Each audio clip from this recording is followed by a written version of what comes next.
Hello everyone, I'm Xavier Lightbringer, and I'm here today with my full review on Last Epoch. Some of you may ask, what is Last Epoch? Well, Last Epoch is a top-down ARPG in similar veins as Diablo 2, Path of Exile, etc., and they're currently being developed and published by a smaller indie company named 11th Hour Games. At the time of recording this, I have 57.5 hours playtime on this, and I wanted to just kind of give my thoughts, concerns, and opinions on this game. That being said, I'm going to take a look at some of the things that this game has implemented. So, one of the first things you'll notice here is that you have your offline characters and your online characters, very much like Diablo 2 has, which, as you may suspect, these are the only ones that will be able to play with people. These ones, are your solo ones. So currently, the max level is 100. So as you can see, I've got a 72, a 48, a 26, and a level 50. As I said, have 57.5 hours playtime into this game. So one of the best things about this game, just coming into it, is that in most games, you have down here your main attack button. Swing, swing, swing, swing. And then usually you have one ability that takes up a lot of mana. Or resource, whatever have you. So, with this game though, your main ability that you start with here usually doesn't cost a whole lot of mana. And you can just sit here and keep casting. Because your regen is so high. Which is very nice. It makes it so it doesn't feel like such a slog. Because with most ARPGs, your first 10 levels is usually just, I'm gonna swing, I'm gonna swing, I'm gonna swing, and it's very boring. But one other great thing with the early game with this game is that they throw skills at you early on. So as you see, you start out with Lightning Blast on this mage here. Then level 2 you get Fireball, level 3 you get Snap Freeze, level 4 you get Elemental Nova, so on and so forth. So they give you a large portion of skills early on, which is such an amazing feeling. It makes it so the early game isn't such a slog. You're able to just dive into the game and already start working on your builds. So one of the major points of this game is that you have up here skills and specializations. Now, these skills and specializations allow you to modify any of these skills you want with its own talent tree. And each skill levels up to level 20. So with that being said, I feel like this is one of the coolest coolest mechanics in a game. So I'll click here on Lightning Blast. So from here you have your own trees. You can go down and work your way down these trees as you see these little dots in between. Requires 1 point, requires 2 points, requires 4 points. So that means you have to get 4 points in this node before you can get 1 point in this node. Now, this game allows you to modify these skills in a lot of unique ways. Like this is a Lightning Blast, as you saw. But if you follow down this tree, you now can turn it into a Cold Blast. And then on top of that, you can add in some of these extra ones, like up here, that gives you what would normally be like a chain lightning effect and stuff like that. You can now do that same thing, but with frost.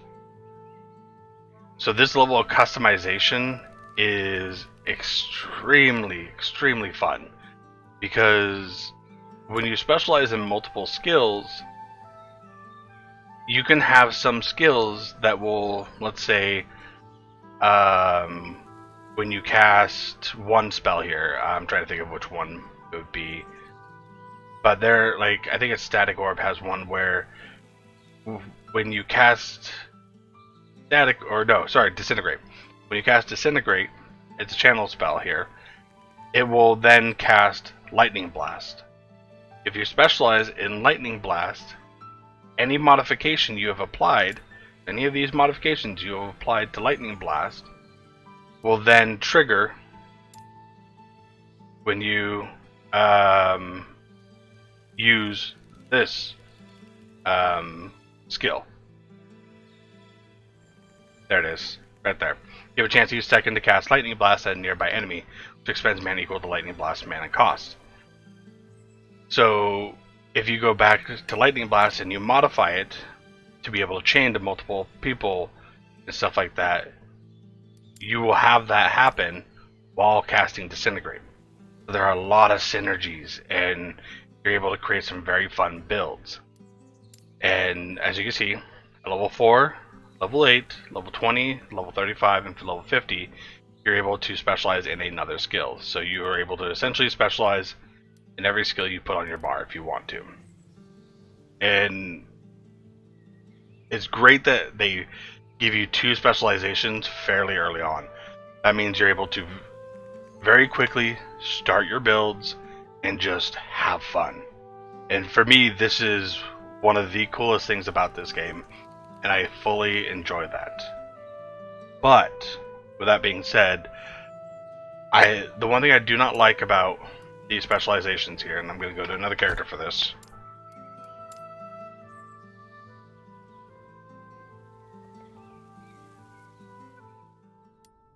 Go offline here. Let's go to my paladin.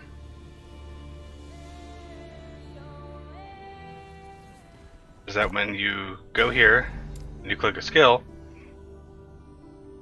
if you want to specialize in another skill, you have to respec here. You despecialize the skill. That will return all the points, and then it will bring that skill down to whatever your minimum level is. So it's 19 now, it will drop down to level 9. So I lose 10 levels of points. And this minimum level goes up with the higher character level. I think at level 100, your minimum level is like level 12 or something like that. I could be wrong. I haven't checked into that too much. So it means that if you, like, I want to take out Judgment here. If I want to try something else, like let's say I want to toss in Sizzles of Hope and specialize in that instead of Judgment, I would then have to, like, I would put in Sigils of Hope, and it would start at the minimum specialized level of level 9. But I would have increased experience gains with that skill to level back up. So the increased XP is pretty nice, but the problem I have with this is that a lot of people like to modify and try builds as you're leveling up, and this part of this system is fairly punishing for early levels because trying to get these last few levels, even when I'm getting partly into the end game, it is extremely slow. Like, this will take me a couple hours to get this last level on each of these. You know, thankfully they all gain experience together at the same rate, but it takes a long time. At endgame, though, when you're level 100 doing a lot of the upper end stuff, this doesn't take very long. So I wish it was less punishing for the early game players to respec. Also, if you would like to remove a single point, it reduces the skills level by 1. Again, I don't like that personally, because this, one of the big things about this game is it promotes a very nice freedom, and freedom to respec as you need to make different builds. It is way less punishing than Path of Exile, but it's still somewhat punishing, so you do kind of have to plan things out a little bit, but you don't need an engineering degree to make a build.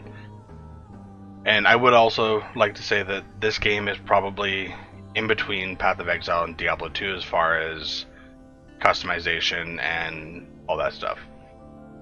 So that being said, that's my downfall to this type of build with skills and stuff like that, is that early on it is very punishing to constantly change out your skills, because it takes a little bit to level them up.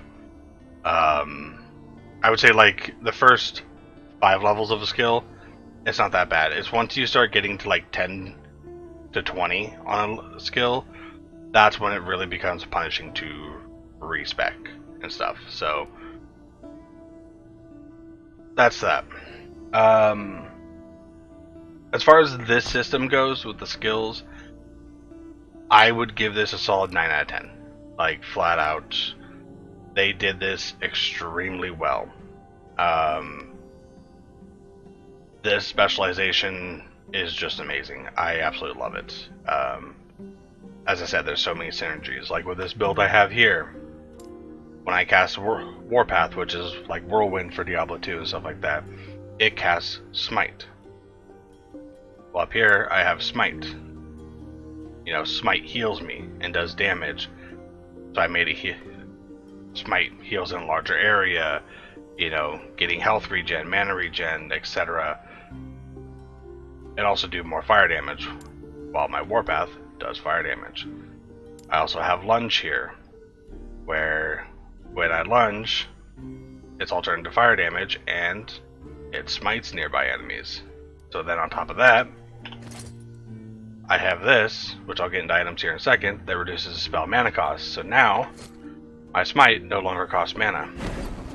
So I can just sit here, and it will cast Smite on enemies all the time. So these type of synergies that you could find in these builds are amazing. With that being said, to get more skills, you now have your passive tree. Now, these passive trees are very similar to any type of MMORPG with a talent tree system. It is pretty much the exact same concept for the most part. But it's a little bit similar to how Rift was, where the more points you put into a tree, the more skills you end up getting. As you can see here, once you put 5 points in, you unlock Rebuke. 10 points in, you get Shield Rush. 15, Multi-Strike. 20, you get Smite. And then, again, just like the skill talent trees, you now have these required points to move on from one node to the next. So, that's how that part works. Now, this is your base class right here, always at the top. Then down here, you have your choice of your masteries. Right now, only the Shaman, the Primalist is what it's called, and the Sentinel are the only ones with their third mastery choice. So some of them are still in development. Now how this works is after you get to a certain level, I think it's roughly around 28-ish or so, it's the moment when you've continued the story and get to end of time here, you'll be able to choose your mastery. Oops, sorry, wrong button. And that's another thing that I really don't like, is that once you choose a mastery, you are stuck to that mastery for that character permanently. There is no way to respec your mastery and choose something else. So I cannot drop Paladin and become a Void Knight. So if I want to play a Void Knight, I now need to make a whole new character. So that aspect I don't like about this system. Again, when I look at this game, I look at customization, ease of use, stuff like that, and this puts a little bit of a damper on it. But it's not that major of an issue too, you know? So I'm kind of okay with it, but it does drop my rating a little bit. So how the mastery works is that you choose one of these to be your mastery. You can then put points into it all the way down to the end of the tree. And again, as you put points into it, you unlock more skills, just like your base class here.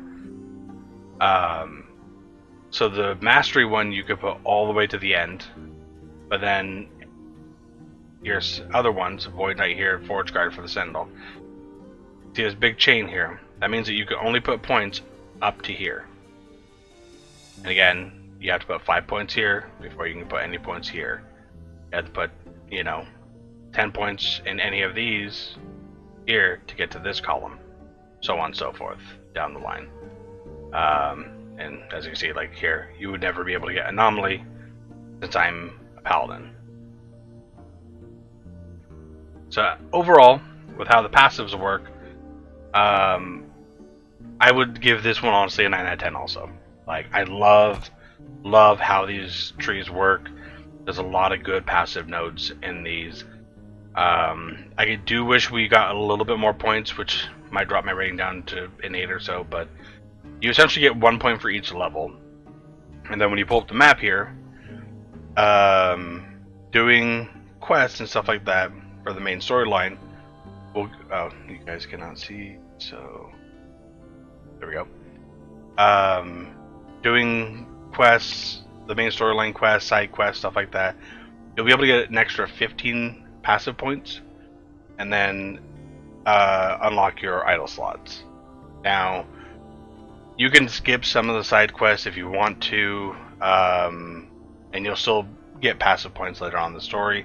And you'll also notice that quest rewards will still list passive points and idle slot rewards, even though you've already capped them out. You just don't get them. But the text will still show that that's a reward. It is a reward if you have not capped out already. Bring this back down. With that part being said, we will move into the inventory. So idols up here in the top right hand corner of your inventory are essentially like charms in Diablo 2.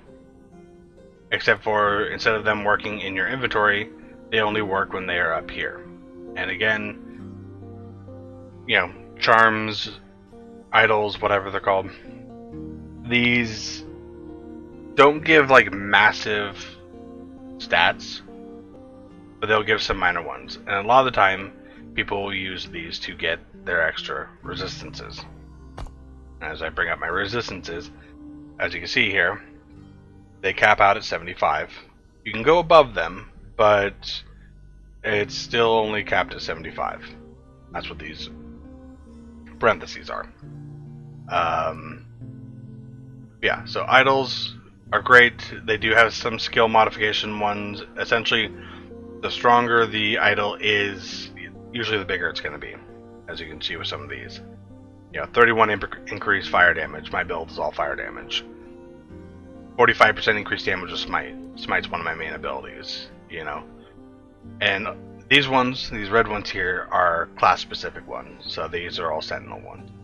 You then have also basic ones that any class can utilize, like this. And you get a bunch of them. I mean, a bunch. And then you can also find ones that aren't part of your class. A little bit rare to get, but they are still there, and you're able to find them. And I hold on to them personally. Kind of in this vein of inventory and stuff like that, the stash tab is great. You can constantly keep adding in for more and more gold. And gold is account based. So farm it up on multiple characters, doesn't matter. You can sit here, modify, change colors, change the name, select categories. So I could add in another tab that only shows up under this category, so on and so forth. There's so much organization for the stash itself, which is great. 10 out of 10. Hands down 10 out of 10.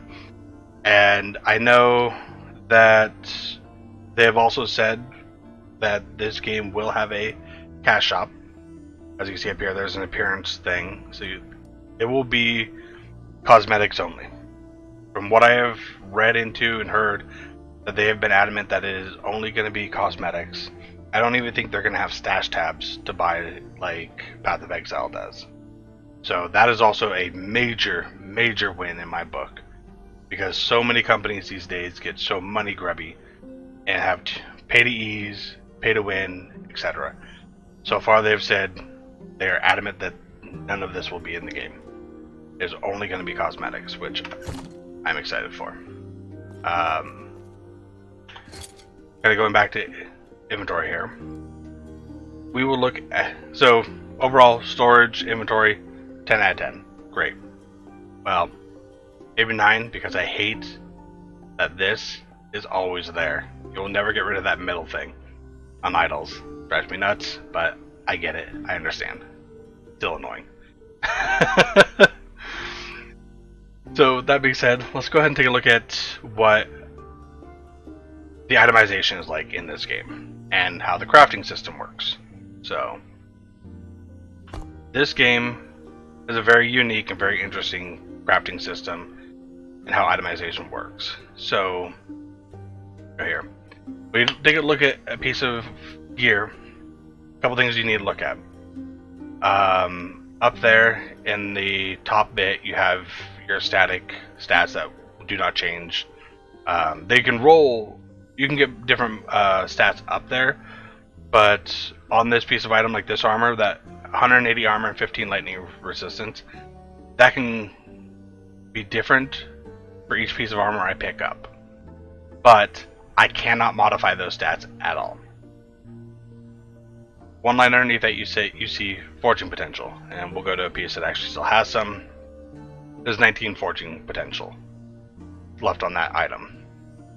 So what forging potential is when you put an item in here, you're able to upgrade affixes. You have your primary affixes, which are called prefixes, and your secondary affixes, which are called suffixes. Now,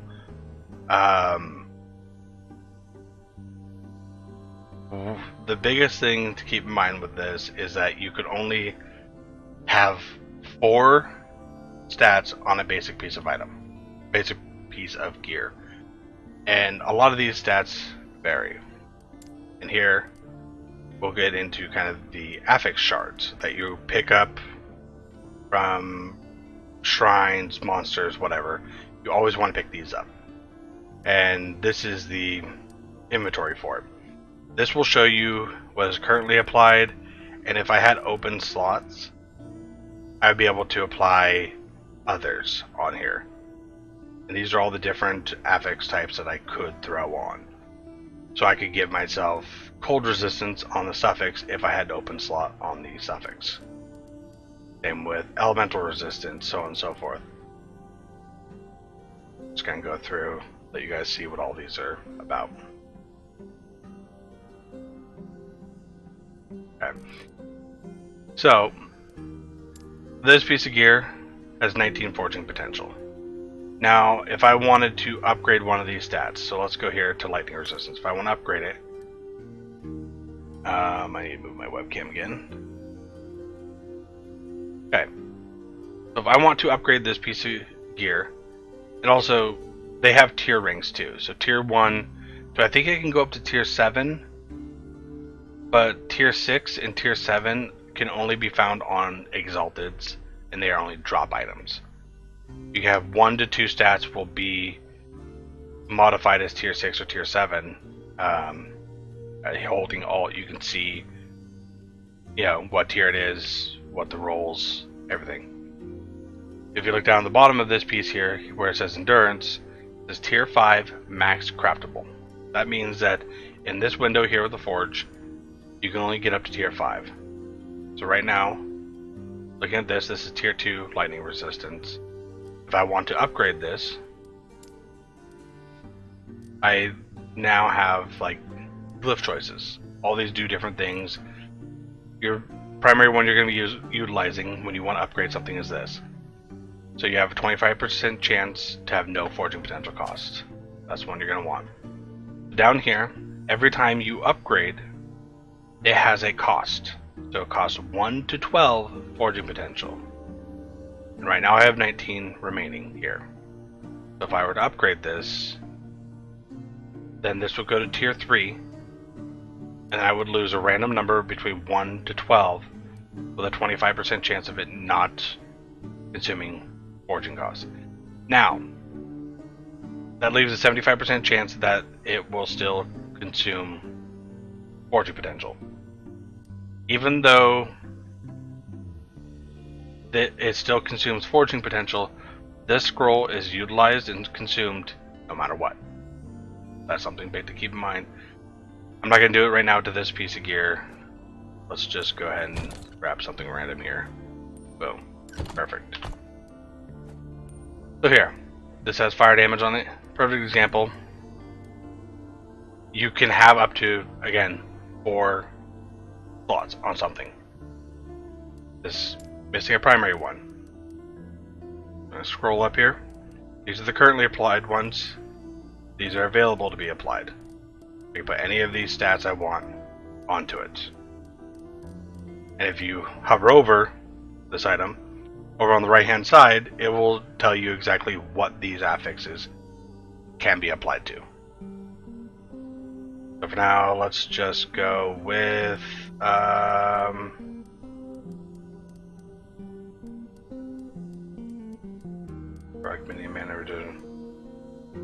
let's go with elemental damage. Right here. 1 to 18 forging potential. I have 22 forging potential total.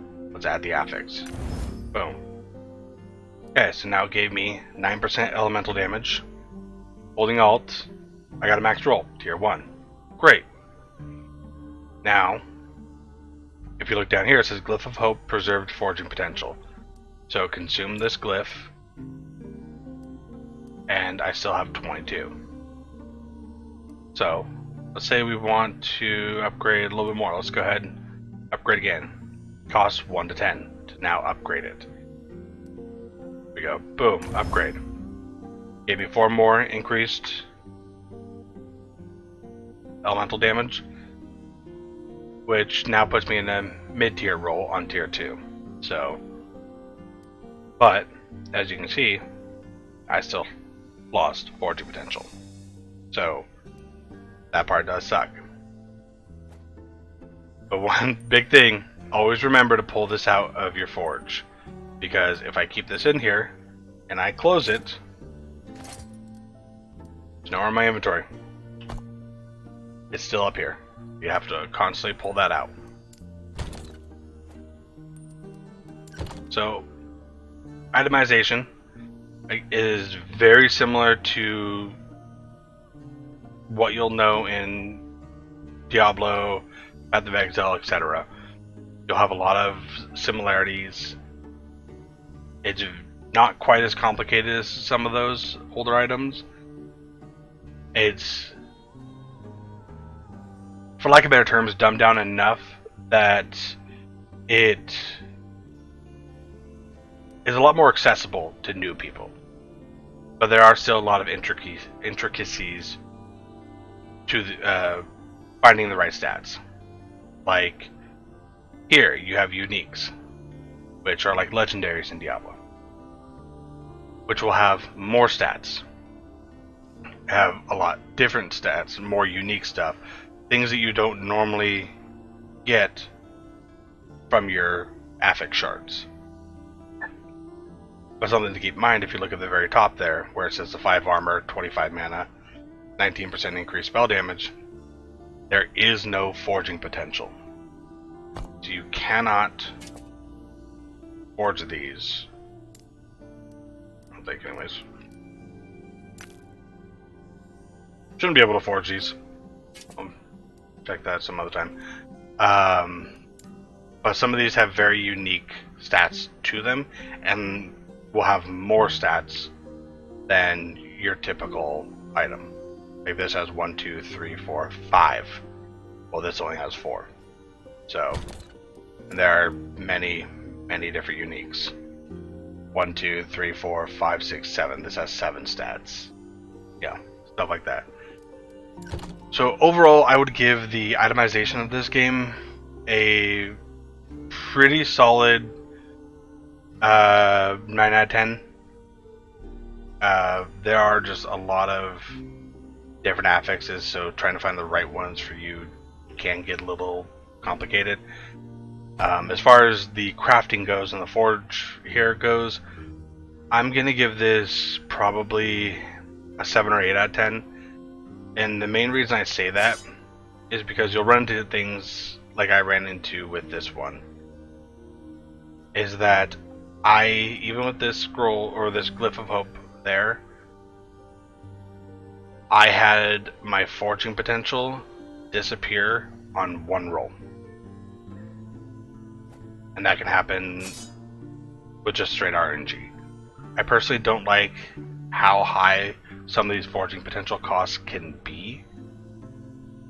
So if they were to reduce that, I would give my score a little bit higher. So as you saw with some of those lower end ones, it was like 1 to 10. When you get higher, it goes like 1 to 22. See if I can find. Give this.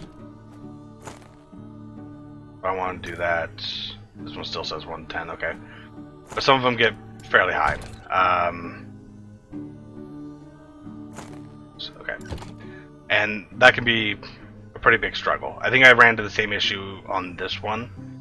Is that tier 3 and tier 4. I think I had all of my forging potential disappear in 2 upgrades. So that's a very bad feeling as a player. When you find an item that is just extremely good, like this one for my build was extremely good, and I lost out on all my forging potential in like 1 or 2 rolls. It never feels good to have that happen. So now you essentially have an item that is mediocre when it had the potential to be almost best in slot. So yeah, that part's a little, again, bad feeling. Just leaves a bad feeling.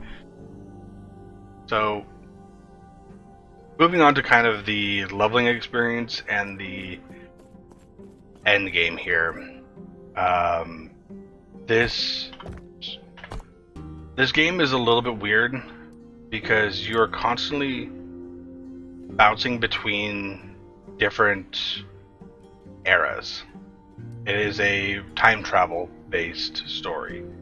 You're constantly going all the way back, or all the way forward, all the way back, fighting dinosaurs and stuff like that, fighting gods, etc.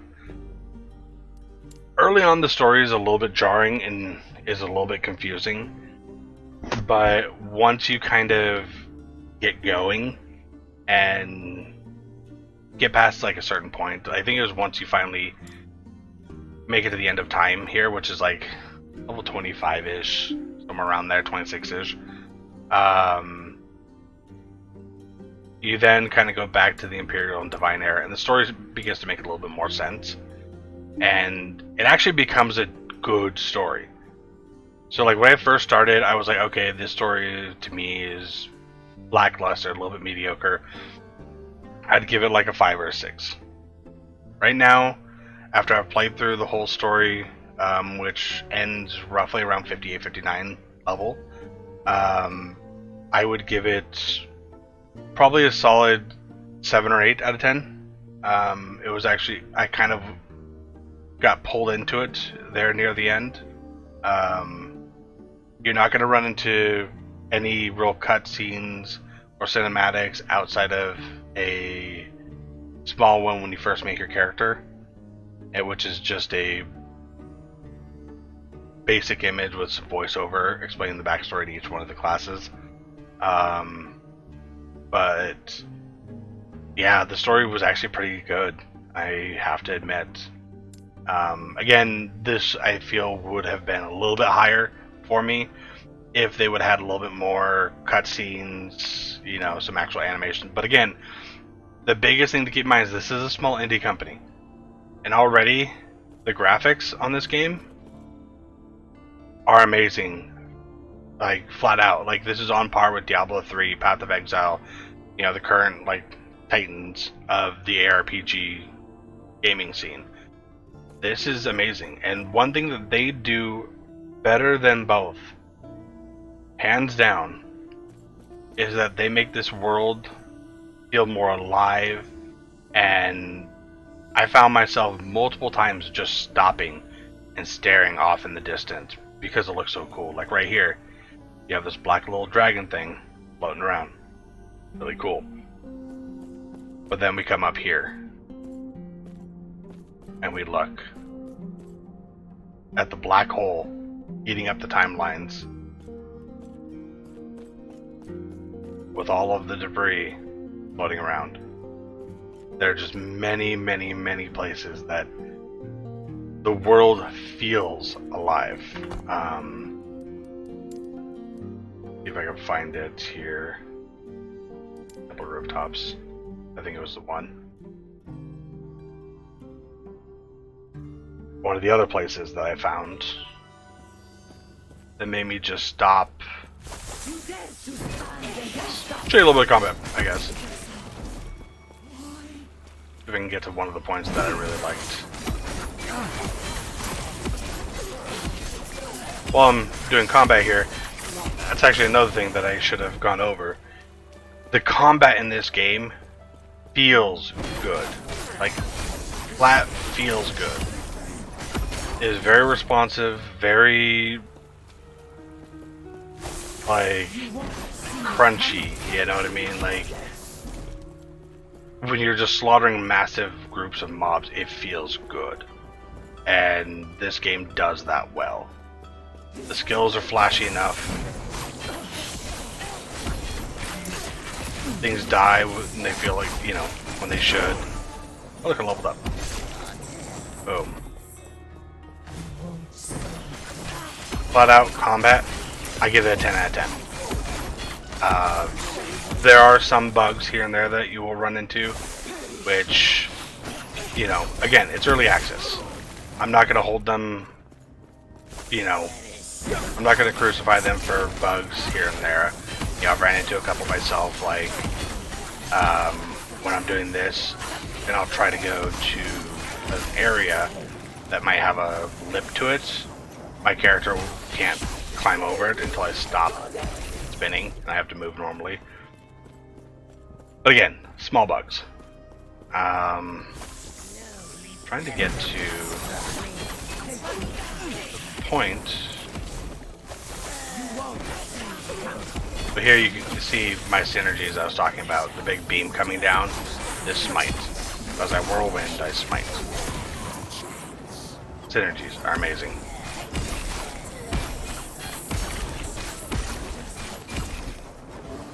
Come on, where's that? But like, even just going through this area, you know, you have all this greenery here. The art looks very, very good.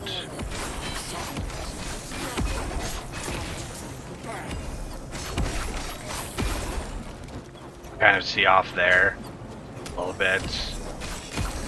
Kill these mobs before they kill me. Just gotta go around. Again, just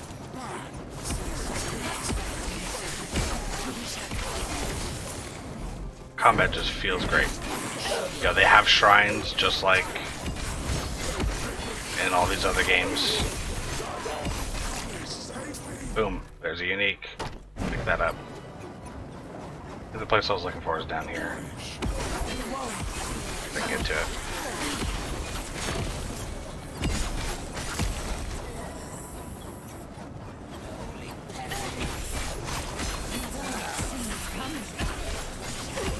Yeah, you have your elites, you have your rare mobs, have multiple affixes, you know, different abilities, all that jazz. Yeah, here we go. Kind of where I was trying to get to. Oh, look, another one. Nice.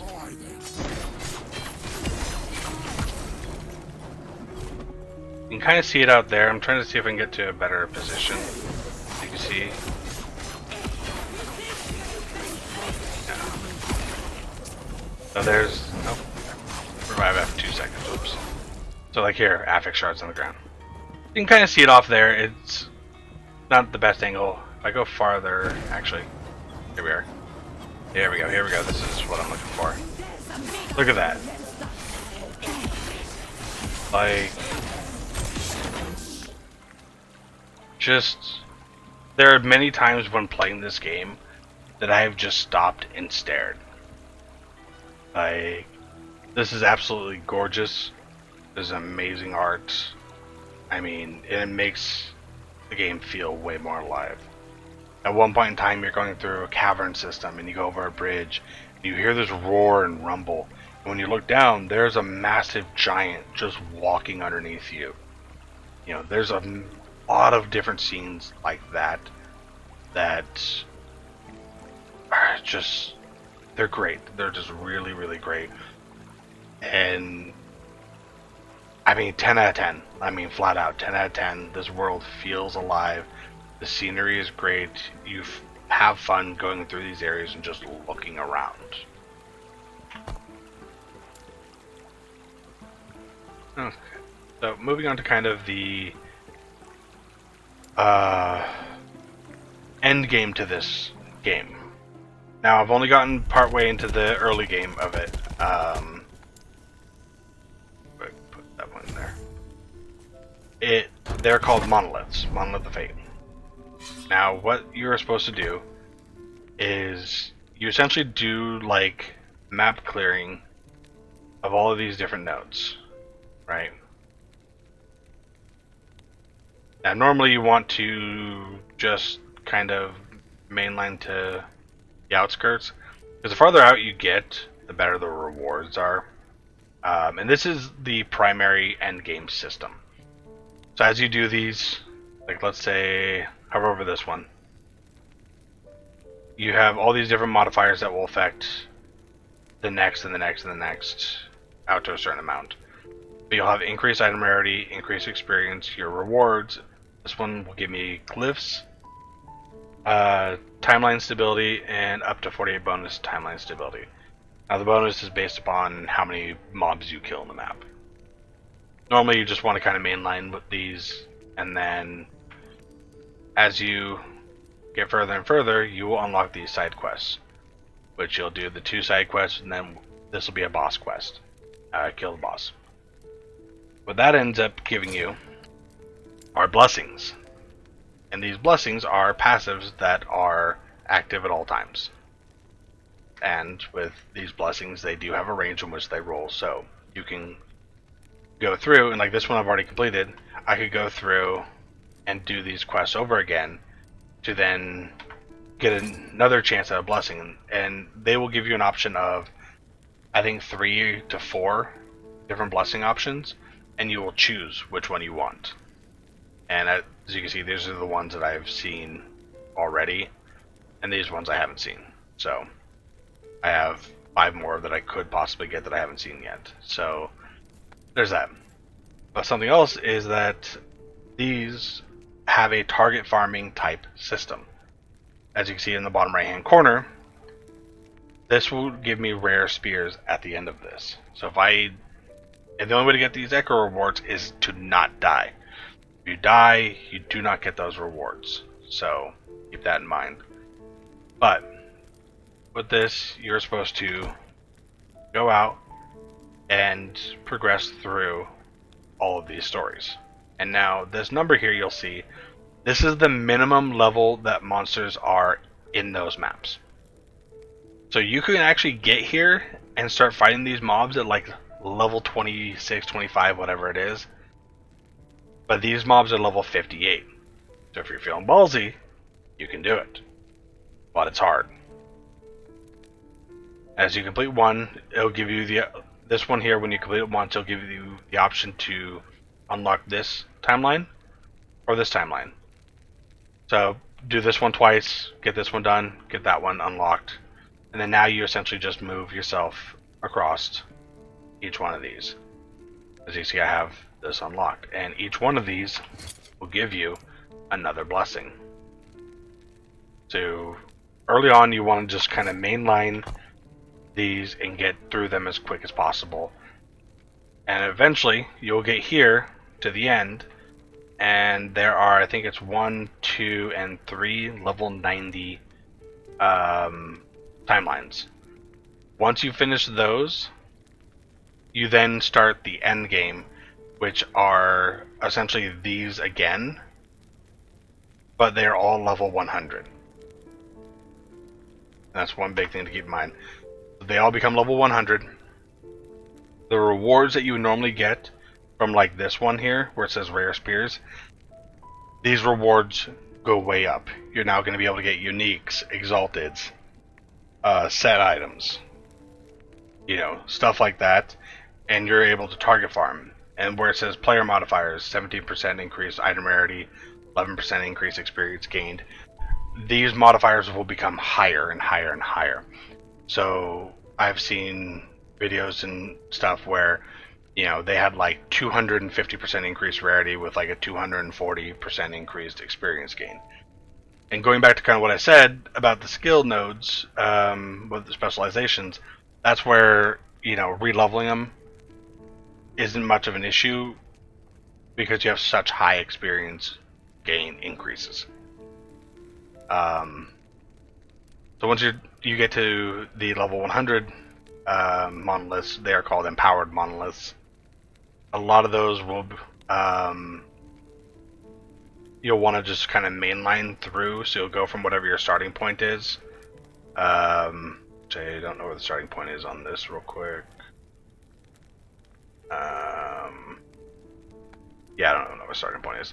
You'll want to go one direction. You don't want to branch out like I did here in this one. You'll just want to go, okay, cool. Let's say you start here. You're going to want to go straight north and work your way all the way up until you hit the end. You'll have a point where you'll fight a boss and you'll add corruption to it. And here, you can also reset this whole web here that I have. I can reset this by doing this echo. That's what these are called, are echoes. And it'll add corruption. Yeah, holding alt on pretty much anything, even in the skill tree, will give you more information, so always do that. Essentially what corruption does is it will give the mobs more stats and stuff like that. It just makes things more difficult. But usually you'll have higher rewards the higher your corruption is. And there's actually a boss. When I say you like mainline up one direction, you'll come to a boss fight. And essentially that boss that you fight will give you better rewards based on your corruption. There are actually a lot of bosses that will not drop certain items unless you have a certain corruption level. So, this system is the primary endgame system. There are other ones. If you were to go back into the map, you have the Temporal Sanctum, which I'm not 100% sure what a lot of these other ones are. So you have Temporal Sanctum, and you have... Where is it? There's a couple areas, so I'm trying to find them all. So like here you have the arena. I haven't done that yet. Or okay. I want to say there's one more, but essentially the only other one that I'm 100% familiar with, I don't remember which one it is specifically, but there's like a dungeon wave thing. It's almost like rifts and greater rifts from Diablo 3, but essentially you'll clear it and then it will ask you if you want to move on to the next one. And I think it's where you essentially keep stacking up your rewards until you finally leave the dungeon, but if you die, you lose it all. So that's another really cool endgame thing. There's another, like an endless wave type one, I think. Like I said, I haven't gotten too far into the endgame. The only one I've really looked into is the primary endgame of these monoliths. But the biggest thing to get from this is that there is a variety of things to do at endgame.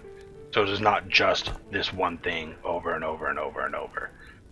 You have lots of target farming, which is one of the best things I've seen.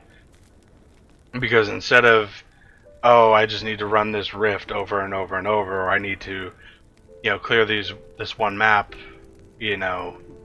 constantly, and hope that I get a randomized roll that can be used to my class, or randomized item that can be used by my class with decent stats. No, I can go through and I could target farm rings. Let's go do rings. I can target farm spears. Let's go do spears. Let me go get that. That is a great mechanic. It makes getting gear more impactful. It feels better. And the fact that you have many ways to do this, and also many other options.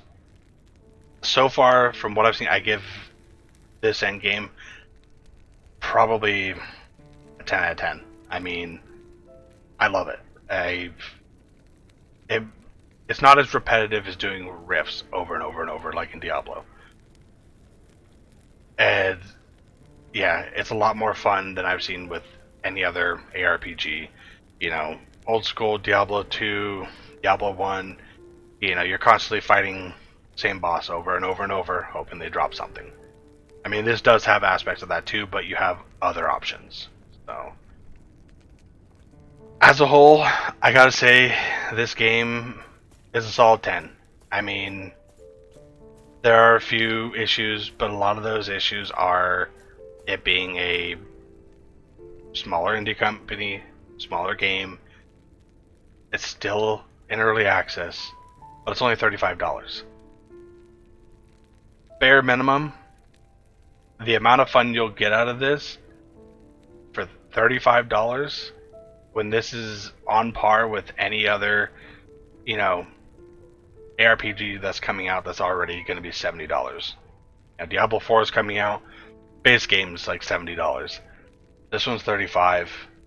I honestly think you're going to have more fun with this than Diablo 4. I'm still looking forward to Diablo 4. It's going to have different aspects, stuff like that, but this game, hands down, amazing. It's a hidden gem.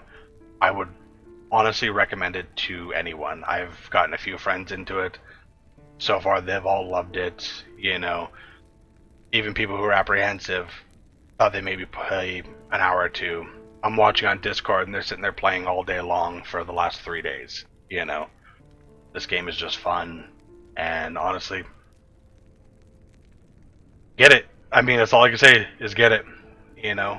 But again, keep in mind, this is early access. There are minor bugs. There are minor quality of life changes that should happen. But overall, great experience. 57.5 hours into this, and I'm honestly going to put probably another 57.5 at least into it. So, that's my review for the game, and hopefully you guys learned something, and hopefully you enjoyed what I had to say. So, thank you, and have a good day.